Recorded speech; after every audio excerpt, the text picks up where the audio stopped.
Graça e paz, queridos e queridas, estamos aqui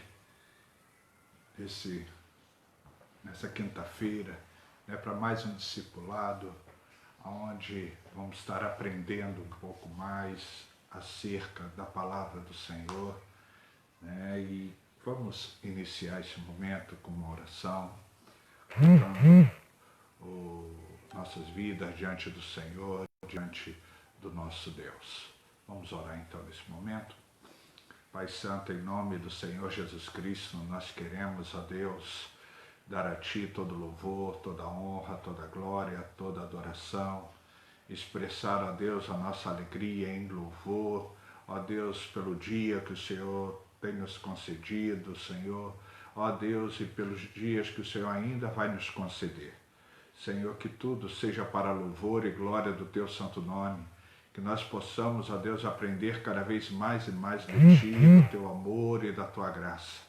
Por isso, Senhor, nos abençoa, nos agracia com a Tua presença, que o Teu nome venha a ser glorificado e exaltado. Queremos dar a Ti, Senhor, todo louvor, toda honra e toda glória. Assim oramos em nome do nosso Senhor e Salvador, Jesus Cristo. Amém e amém. Nós vamos, como tema desse estudo, o zelo da tua casa me consumirá. Isso está em João capítulo 2, verso 17, mas nós vamos ler todo João capítulo 2, de 13 a 25, para que nós possamos entender o que a palavra de Deus nos ensina, o que a palavra de Deus nos orienta. Por isso eu gostaria de convidá-la também a abrir em João capítulo 2, o Evangelho de João capítulo 2, e gostaria que você interagisse conosco, que você pudesse estar aí colocando, fazendo seu comentário, a sua pergunta. Nós vamos estar aqui para ensinar, mas também para aprender, se por um acaso você quiser colocar alguma posição, algo que Deus colocou no teu coração. Então vamos lá? Vamos lá, João capítulo 2, verso 13 por diante, diz assim a palavra do Senhor. Estando próximo à Páscoa dos judeus, subiu Jesus para Jerusalém e encontrou no templo os que vendiam bois, ovelhas, pombas e também os cambistas assentados. E tendo feito um azorrague de cordas, expulsou todos do templo, bem como as ovelhas, os bois, derramou pelo chão o dinheiro dos cambistas, virou as mesas. E disse aos que vendiam as pombas: tirai daqui essas coisas. Não façais da casa de meu pai casa de negócios. Lembraram-se os seus discípulos de que está escrito: o zelo da tua casa me consumirá.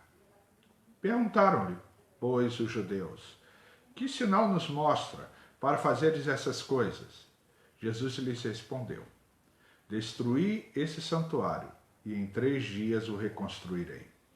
Replicaram os judeus: em 46 anos foi edificado este santuário, e tu, em 3 dias o levantarás?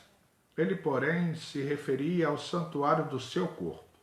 Quando, pois, Jesus ressuscitou dentre os mortos, lembraram-se os seus discípulos de que ele dissera isto, e creram na Escritura e na palavra de Jesus. Estando ele em Jerusalém durante a festa da Páscoa, muitos, vendo os sinais que ele fazia, creram no seu nome, mas o próprio Jesus não se confiava a eles, porque os conhecia a todos. E não precisava de que alguém lhe desse testemunho a respeito do homem, porque ele mesmo sabia o que era a natureza humana. Bem, primeiro é importante a gente entender acerca do templo, né? O que o templo representava. Nós sabemos que o templo tem a sua origem no tabernáculo de Moisés, né? Deus deu a Moisés a orientação. Depois ele foi feito o alicerce, o templo, né? O templo em si, a edificação em pedra, foi feita por Salomão. Lógico que seu pai, Davi, colocou ali alguns alicerces e deixou material para que ele pudesse estar edificando o templo. E depois houveram discussões históricas a respeito do templo ter sido reconstruído, né, por último pelo Império Romano, que em cerca de 65 a 70 depois de Cristo foi queimado a fogo. E desde aí nunca mais foi reconstruído, sobrando unicamente os muros da lamentação, né? Ou melhor, o muro da lamentação. Então, quando Jesus fala isso, ele não está muito preocupado com o templo em si, apesar que o templo foi uma ordem, né? Foi instituída por Deus ao povo judeu, né? Foi colocado cada centímetro, cada estrutura, tudo foi colocado segundo a orientação e graça de Deus. Mas o que Jesus queria colocar ali é a forma com que eles entravam no templo e a forma de sacrifício que eles davam no templo, né? Você vê que eles ali, eles tinham vendilhões, ou seja, homens, os vendilhões do templo eram homens que vendiam animais para o próprio sacrifício, ou seja, eles achavam que estavam prestigiando o povo, né, oferecendo a eles o sacrifício,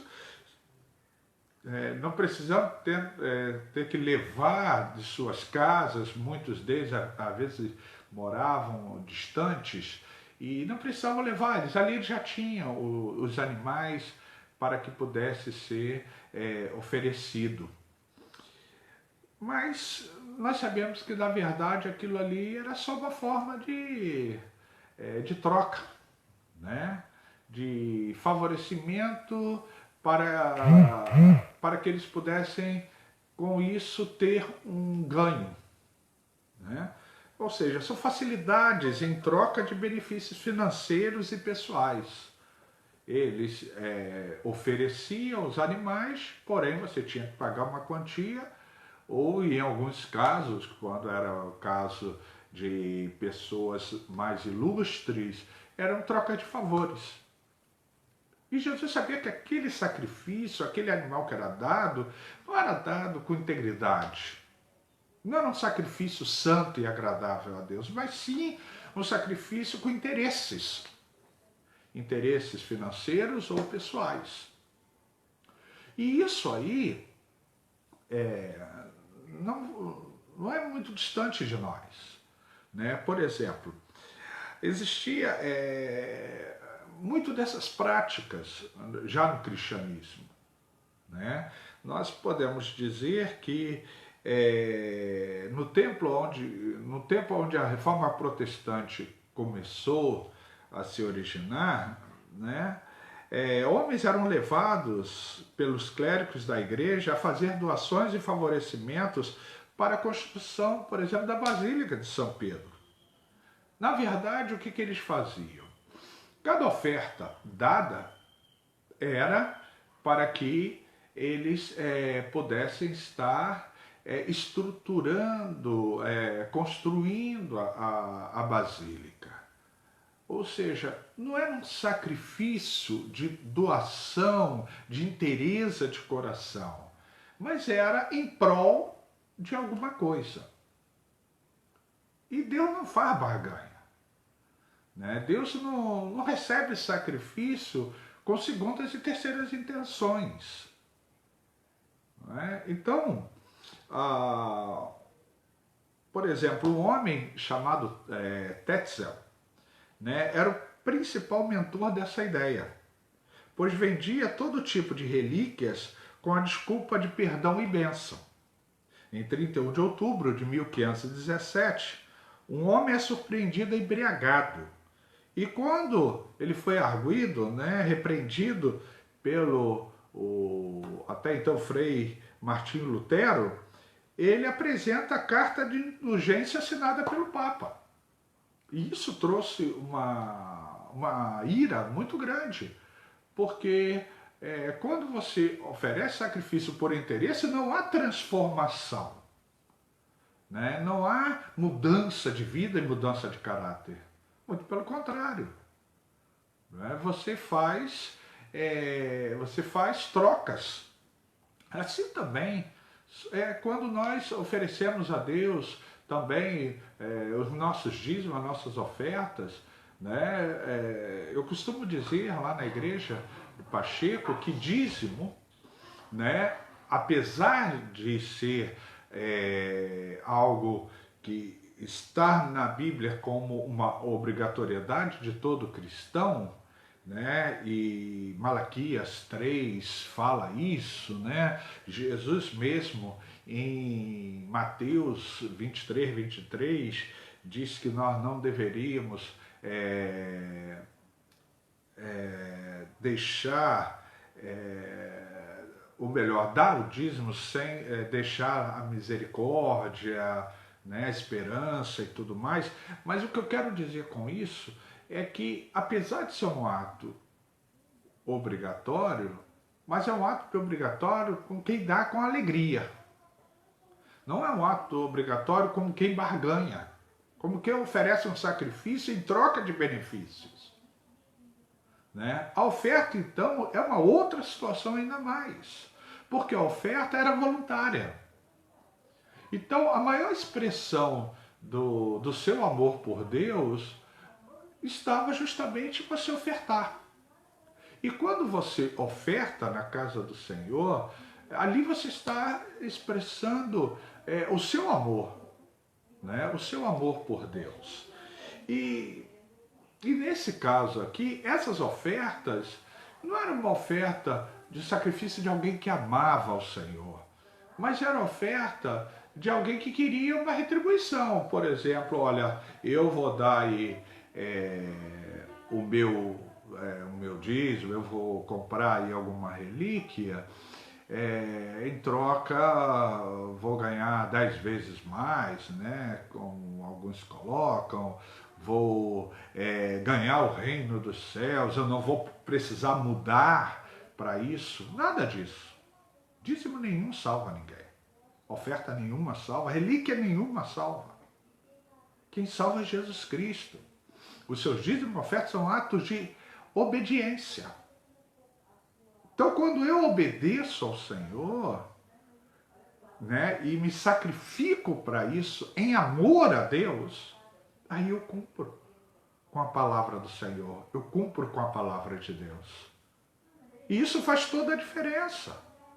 Né? As pessoas estão esquecendo disso, que o verdadeiro sacrifício, é isso que Jesus estava colocando aqui, o verdadeiro sacrifício está na doação da sua própria vida. Quando você oferece a Deus a sua própria vida, né, você vê que Deus aceita de bom grado, porque a vida foi Deus que me deu, foi Deus que te deu. Né? A vida é uma expressão de amor que nós temos quando buscamos ao Senhor, e Ele primeiro, Ele nos deu, vamos contar por aí, o sopro de vida pertence a Deus. E aí quando nós começamos a partilhar, a devolver a Deus essa vida, né, em sacrifício, isso se torna agradável a Deus. Porque nós deixamos de dar a Deus o sacrifício por causa dos nossos delitos e pecados. Né? Por causa da nossa ganância, por causa da nossa tendência aos prazeres, né? Ao poder. Mas quando nós nos oferecemos a Deus como sacrifício, isso se torna agradável. E é isso que se você olhar o verso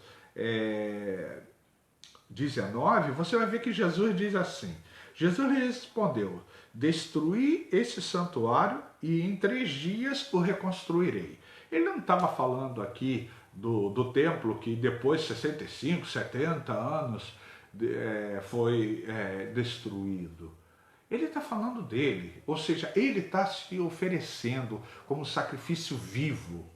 Ele está se oferecendo primeiro, né, a Deus, porque existia um propósito, e o propósito era de que ele viria ao mundo e morreria em favor de nós, e ele se permite continuar esse sacrifício e depois a nós, porque quando nós recebemos a Jesus como Senhor e Salvador de nossas vidas, nós estamos cumprindo com o propósito do qual Deus o estabeleceu, de que por meio de Jesus Cristo pudéssemos ter uma nova vida. Né? Seja bem-vinda, Ana. Tá? Seja bem-vinda, Negmara. Então, eu quero dizer a você que Jesus, quando ele fala que o templo, a paz, querida, quando Jesus fala que o templo seria, né, lá no verso 19, né, que o santuário seria destruído em 3 dias, ele estava falando do seu próprio corpo. E aí, eu quero aqui destacar alguns sacrifícios, uns que são agradáveis a Deus e outros de amor ao próximo. O primeiro, né, é o sacrifício a Deus. O que é agradável a Deus? O que da minha vida, da sua vida, nós podemos fazer que agrade ao Senhor? Né? O que você acha? Coloca aí, né, no seu comentário o que você acha que você faz que agrada a Deus, que se torna um sacrifício agradável a Deus. Né? Coloca aí. O primeiro sacrifício que agrada a Deus é o sacrifício de obediência. Nos últimos discipulados, nós vimos Filipenses, capítulo 2, versos 5 a 11, e nós vimos, né, quando Paulo diz que Jesus foi obediente até a morte, e morte de cruz. Ou seja, um sacrifício agradável a Deus é um sacrifício de obediência. É quando eu desejo obedecer a Deus acima de tudo e de todas as coisas, porque creio que Ele é poderoso para fazer infinitamente mais e por amor a Ele. Então, a obediência não é uma opção. Às vezes as pessoas dizem assim, eu fiz a opção por obedecer a Deus. Não, obedecer, se você entregou a sua vida ao Senhor Jesus Cristo, você não pode ter a opção de obedecer ou não obedecer. Se você quer ser salvo, você tem que obedecer. Você tem que obedecer aos princípios do Evangelho. Você tem que obedecer aos princípios que Deus estabeleceu. Se você não quer cumprir com essa obrigação, com esses princípios, você vai estar em vão. Porque o sacrifício agradável a Deus é o sacrifício da obediência. Né? É um pré-requisito para aqueles que desejam ser salvos. Né? Ou seja, eu quero ser salvo, eu quero ter a vida eterna, então eu tenho que obedecer. Segundo sacrifício agradável a Deus é o sacrifício de fidelidade. Olha o que diz Apocalipse 2:10. Ser fiel até a morte e dar-te-ei a coroa da vida. não é ser fiel quando tudo vai bem. Não é isso que a palavra de Deus fala. Mas é ser fiel porque Ele é fiel para conosco. E Ele não nos abandona, mesmo em nossos delitos e pecados. Quantas pessoas estão aí caindo na fé, perdendo, né, a sua esperança, mas Deus não desiste de você. E a maior prova disso é que você está vivo. Nós estamos vivos. Porque todos, Romanos 3:23, diz que todos pecamos. Ai de nós, se Deus desistisse de nós. Deus é fiel. E Ele está aí, sempre de portas abertas, né? Ou melhor, de braços abertos, para te receber. Mas Ele exige de mim e de você também fidelidade. Esse negócio de ser só fiel quando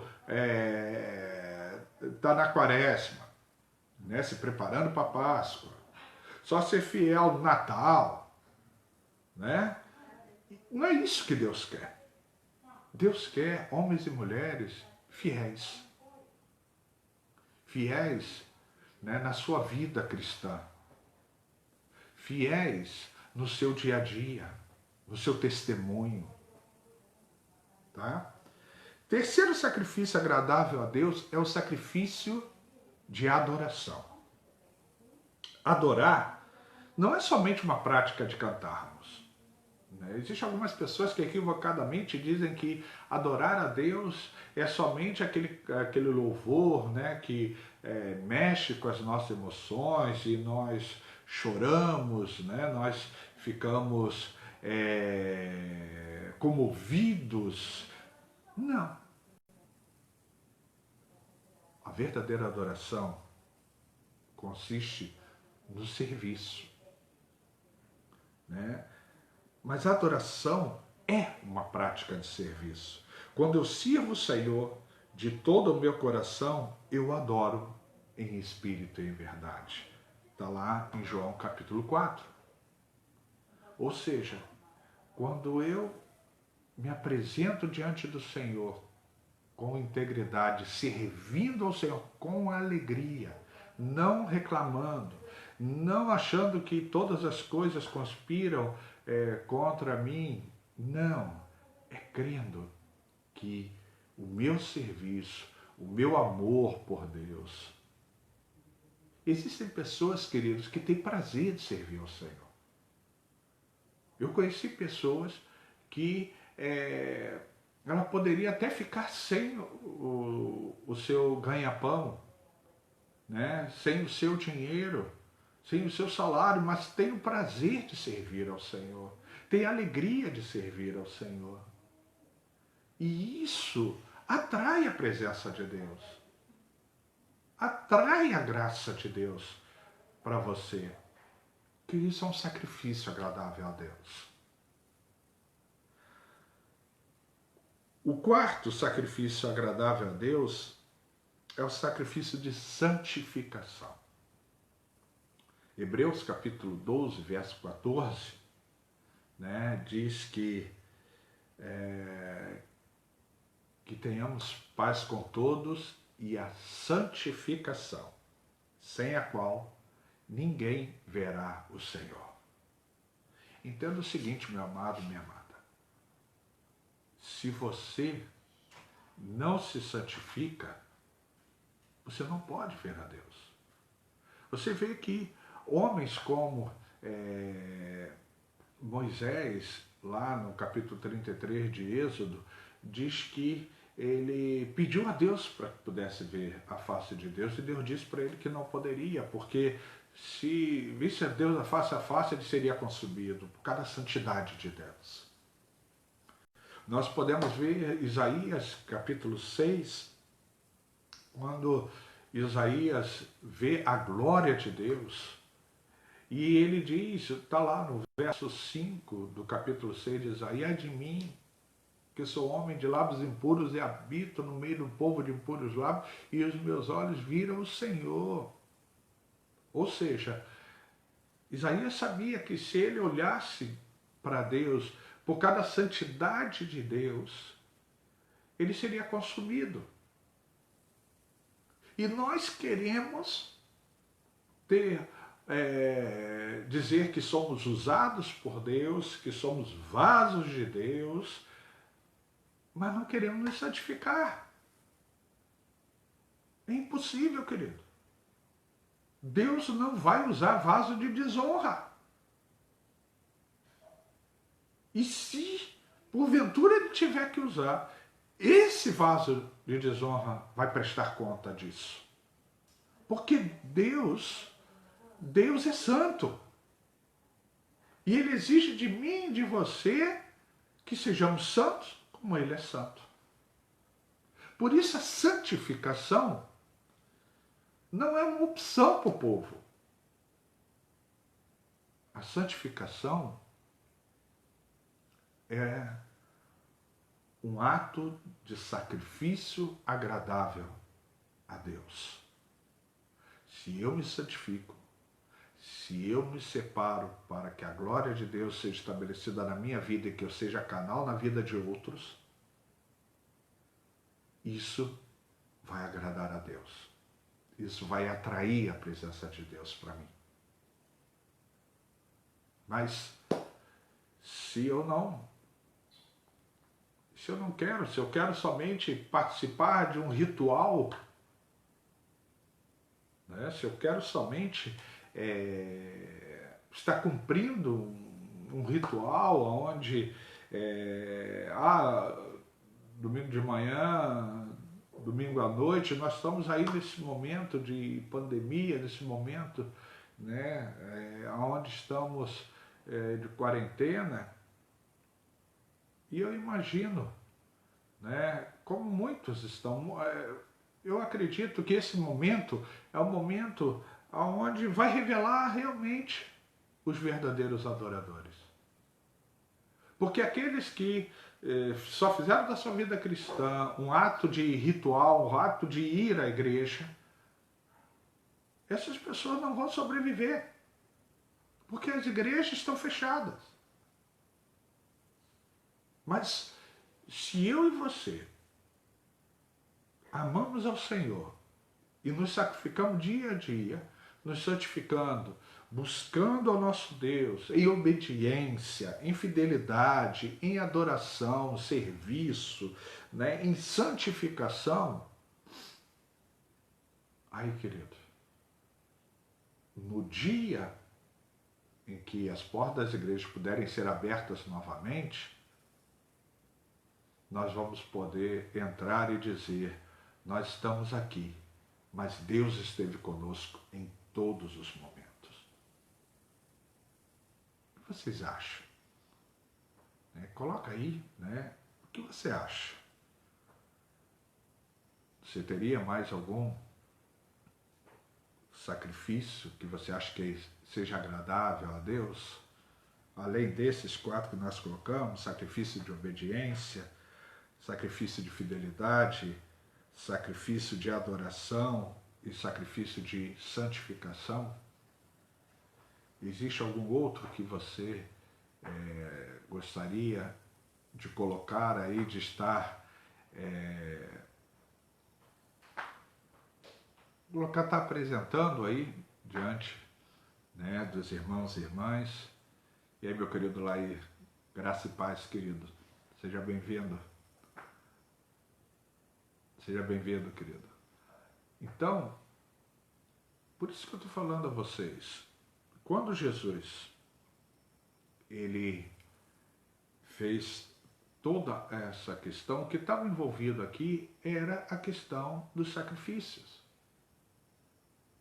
Porque o verdadeiro sacrifício não é o sacrifício que os vendilhões colocavam, prestigiavam o povo, mas é o sacrifício que vem de cada um de nós, da nossa própria vida, a nossa vida sendo colocada aos pés do Senhor. E isso não é fácil. Por isso que eu falei para vocês que requer de nós o sacrifício de obediência. Se eu não quero obedecer a Deus, eu não ofereço a Deus um sacrifício agradável. É um sacrifício de fidelidade. Se eu não quero ser fiel ao Senhor, como eu vou oferecer um sacrifício agradável a Deus? É um sacrifício de adoração, que não consiste somente em músicas que nos emocionam, mas também no nosso serviço ao Senhor. Tudo que eu faço em prol do reino, eu estabeleço o sacrifício agradável a Deus. E nosso sacrifício de santificação, sem o qual ninguém verá o Senhor. Se eu não quero me santificar, eu não vou herdar a vida eterna, porque o Deus que me chamou é santo, como Ele é santo, né? Como nós deveríamos, com Ele, sermos santos. O segundo sacrifício é o sacrifício de amor ao próximo. O reino de Deus não é feito de comidas e bebidas, ou seja, de festas, mas de vidas que se arrependem e se convertem ao Senhor Jesus Cristo. Está lá, né, em Romanos capítulo 14, verso 17. Você quer oferecer um sacrifício que realmente agrade a Deus? É o sacrifício do amor ao próximo. Ou seja, é quando eu e você nos dispomos a mostrar, né, para todos que Jesus Cristo é o único e suficiente Salvador. Que nada nem ninguém vai nos dar a salvação. Nada nem ninguém vai ser mediador ou mediadora.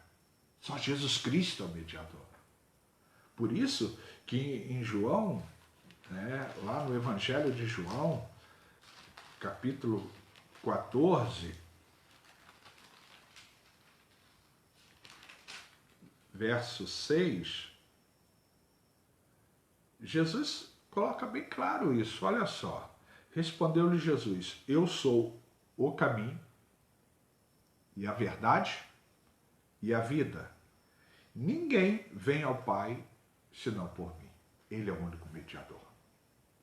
Então, quando eu e você declaramos essa verdade bíblica, principalmente para pessoas que nós dizemos que amamos, seja bem-vindo a Débora, né?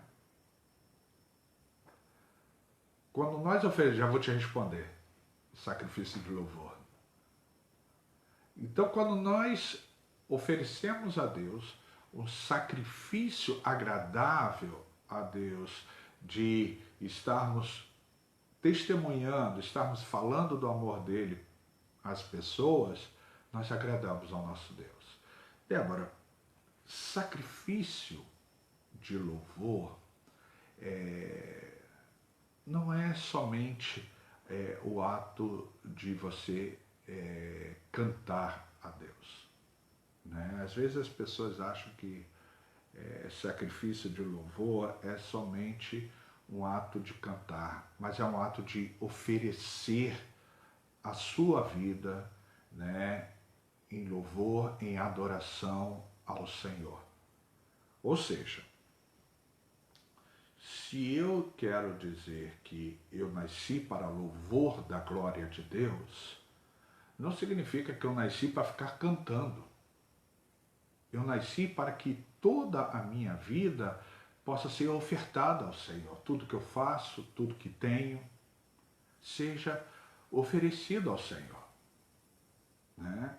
Então, sacrifício de louvor, ao meu ver, posso estar equivocado, é quando eu ofereço a Deus, né, a minha vida, tudo que tenho, tudo que sou, ofereço a Deus por amor a Deus, não em troca. Eu não vou, eu falei anteriormente, eu não sei se você estava, mas eu falei, por exemplo, que pessoas davam, né, coisas buscando retribuições. Isso não é sacrifício, né? Eu vou me sacrificar entregando o meu dízimo porque eu quero que Deus me abençoe 10 vezes mais. Isso não é sacrifício, isso é troca, isso é barganha. Mas o verdadeiro sacrifício de louvor, né? E eu gosto muito de usar sacrifício de adoração, é quando eu apresento a Deus, eu entrego a Deus a minha vida em amor. E muitas vezes, como nós somos chamados a sermos ministros, tá? Eu creio, Débora, que segundo a palavra do Senhor, né, quando o Lúcifer ele caiu, apesar dos serafins tudo estarem ministrando, mas Deus constituiu ministros, né, de louvor ao Senhor, de adoração ao Senhor, que somos nós, homens e mulheres. Então, só que o verdadeiro ministrar, que também tem a questão da música, mas é quando a gente não só canta, mas expressa a Deus aquilo que cantamos, nós entregamos realmente a Deus. Tem até uma brincadeira, me perdoe, né, por ela, uma irmã me mandou um WhatsApp dizendo assim que nós somos muito bipolares, né, até nas músicas que cantamos. Nós dizemos, né, que abrimos mão dos nossos sonhos, nós abrimos mão, né, aquela música, né? Abro mão dos meus sonhos, abro mão dos meus planos, abro mão da minha vida por ti, né? Abro mão dos prazeres e das minhas vontades, abro mão das riquezas por ti. E logo depois a gente está cantando, restitui, eu quero de volta o que é meu. Né? Ou seja, o que eu quero dizer para você é que o verdadeiro sacrifício de louvor é quando eu ofereço a minha vida, tudo que tenho, tudo que sou, né? Em amor ao Senhor. Davi fazia isso e fazia com música, mas ele dizia o que sentia e expressava o seu amor por Deus por meio da música. Outros já expressavam amor por Deus servindo. E Deus aceitava. Né? Então, quer dizer, para mim, sacrifício de louvor não é somente o cantar, mas eu oferecer a sua vida em adoração ao Senhor. Espero que eu tenha conseguido te responder, né? Essa é a minha concepção. Você pode ter outras, né? Mas essa é a minha concepção de sacrifício de louvor. Amém, queridos? E eu gostaria, então, de... se alguém mais gostaria de perguntar alguma coisa, né, a respeito ou desse texto, né, que estamos lendo, de João 2, de 13 a 25, ou então eu vou finalizar colocando o Romanos capítulo 12,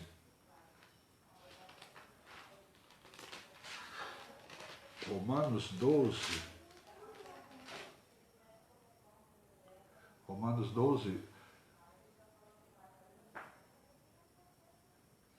verso 1 e 2, que diz assim: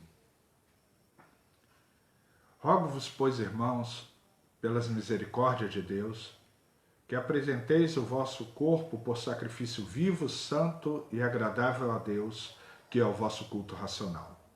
E não vos conformeis com este século, mas transformai-vos pela renovação da vossa mente, para que experimenteis qual seja a boa, agradável e perfeita vontade de Deus. Quer dizer, se eu quero dar a Deus o que é agradável a Ele, o que é perfeita vontade, eu tenho que aprender a sacrificar algumas coisas, né? A ter sacrifício de obediência, o sacrifício de fidelidade, um sacrifício de adoração, um sacrifício de santificação e também testemunhar o grande amor com que o Senhor tem nos amado. Eu acredito que a igreja ela não tem que viver como o mundo o coloca, né? Mas ela tem que saber fazer a diferença. Ou seja, a igreja tem que mostrar a santidade. Não é aceitar o pecado dentro dela. Não é usar a posição de que a pessoa em pecado dentro da igreja, ela pode ser que um dia seja salva. O dia da salvação é hoje. Porque eu e você não sabemos o que vai ser do nosso amanhã. Estamos aí vivendo uma pandemia e ninguém está livre. Ninguém está livre, né, de estar, de repente, indo a óbito. Né? Não existe esse negócio de as pessoas que morreram é porque eram mais pecadoras ou menos pecadoras. Não existe isso.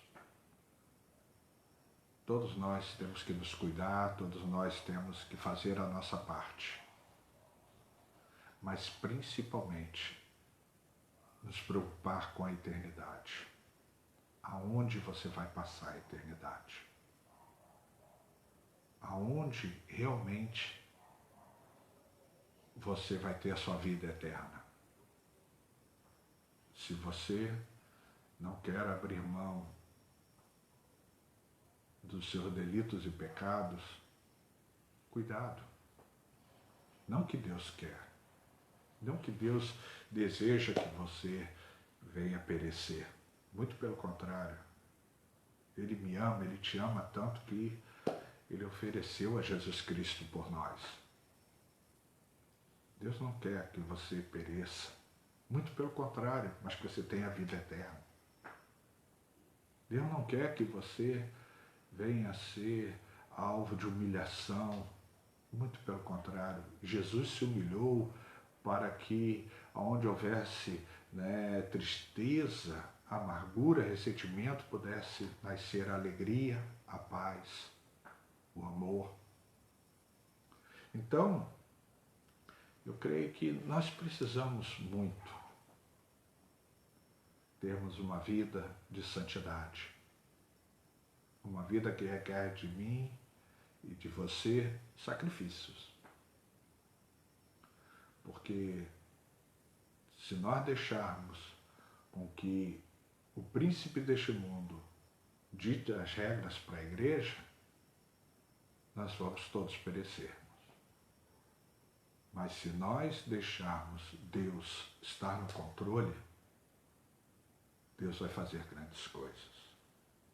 Porque Ele tem o controle de todas as coisas. Eu estou preparando um estudo que eu achei muito interessante a respeito daquilo que eu senti de Deus no meu coração quando Deus leva Abraão para fora da tenda, né, e pede para que ele conte as estrelas do céu, se possível fosse, ou a areia. E eu estou lendo um livro de um escritor histórico, Flávio fugiu o nome agora, da História dos Hebreus, é um livro dessa grossura. E ele fala que aquilo ali não foi somente um ato de Deus dizer para eles, olha, sua geração vai ser incontável, essas coisas. Mas Deus também queria mostrar que Ele estava no controle, porque tanto os seres celestes, né, as estrelas, quanto a areia da praia, todas elas têm uma ordem de Deus. né? Para que permaneçam naquela condição. Mas isso aí nós vamos ver depois, né? Depois que eu preparar esse estudo. Quero pedir, né, perdão a vocês, né, porque usei 2 louvores, né, de uma forma brincando, mas a ideia é que nós venhamos entender que o que nós cantamos tem que ser coerente com o que vivemos. Isso é louvor. Nós usarmos o louvor de uma forma e depois de outra, né, isso é bem complicado. Mas em tudo, eu creio que quando você faz de coração, por amor, mesmo que você não compreenda, mesmo que você não entenda naquele momento o significado, né, mas eu tenho certeza que Deus recebe, porque Ele está recebendo muito mais do que somente o seu cantar, Ele está recebendo a sua vida. Porque pelo menos o culto ao Senhor, a adoração ao Senhor, né, deve ser feito com vidas e vidas que se dedicam a agradar o seu Deus, o seu Senhor. Um Deus que não está morto, nem pendurado no madeiro, mas um Deus que vive e que reina. Né? Por isso é que eu quis concluir com esse texto de Romanos, capítulo 12, verso 1 e 2, e eu vou ler novamente para a gente poder estar concluindo, né? Se não tiver nenhuma outra pergunta. Quando diz assim: rogo-vos, pois, irmãos, pelas misericórdias de Deus, que apresenteis o vosso corpo por sacrifício vivo, santo e agradável a Deus, que é o vosso culto racional. E não vos conformeis com esse século, mas transformai-vos pela renovação da vossa mente, para que experimenteis qual seja a boa, agradável e perfeita vontade de Deus. Que Deus possa te abençoar, querido. Que Deus possa te abençoar, querida. E espero que você possa estar sendo edificado com essa palavra. Compartilha, né? Mostre aos seus amigos. Nós temos um canal Todo Dia com Cristo no YouTube. Se você quiser, né, vá lá. Tá? Coloca lá Todo Dia com Cristo. Nós estamos lá, esse discipulado eu vou estar colocando lá também. Né? Então, se você desejar, vamos estar compartilhando para que Deus possa estar manifestando a glória dele para a vida de diversos, né? Na vida de vários, porque todos, Deus amou o mundo de tal maneira que deu o seu Filho unigênito, ou seja, todos, homens e mulheres sobre toda a face da terra, todos somos amados por Deus e somos chamados a viver um sacrifício santo, agradável e perfeito diante de Deus. Que Deus abençoe e que a graça e a paz possam ser com todos.